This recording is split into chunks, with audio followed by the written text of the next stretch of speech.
একটা আবেগের প্রশ্ন করছেন, উনি স্পষ্ট বলেছেন যে আমার সামর্থ্য নেই, আমি তো হজে যেতে চাই, তাহলে আমি কিভাবে হজে যাব, কি করলে হজে যেতে পারবো?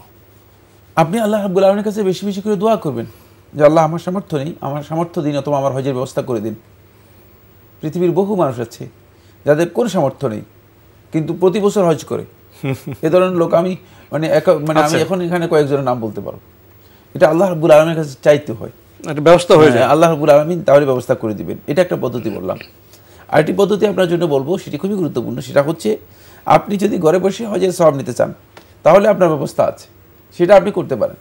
ফজরের সালাতের পরে যেখানে ফজরের সালাত আদায় করেছেন সেখানে বসে জিকির আজগার করতে থাকবেন, জিকির আজগার করতে থাকবেন। সূর্য উদিত হওয়ার পর 14 মিনিট পরে তারপরে 2 রাকাত সালাতুল ইশরাক বা সালাতুল দুহা আদায় করবেন।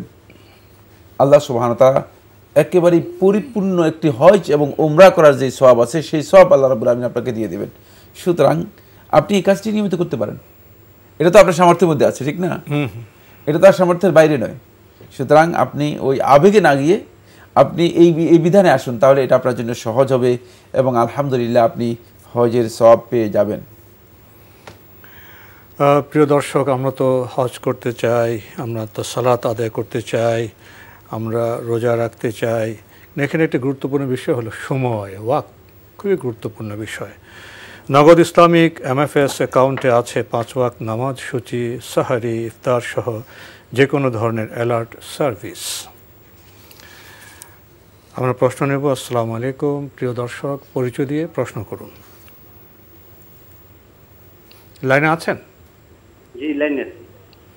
হ্যালো, আসসালামু আলাইকুম। ওয়ালাইকুম আসসালাম। আসসালামু আলাইকুম।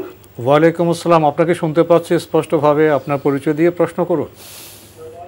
আমি মোহাম্মদ জাহাঙ্গীর আলম বলছি ঠাকুরগাঁও থেকে। জি ভাইয়া, বলুন, প্রশ্ন করুন, প্রশ্ন করুন।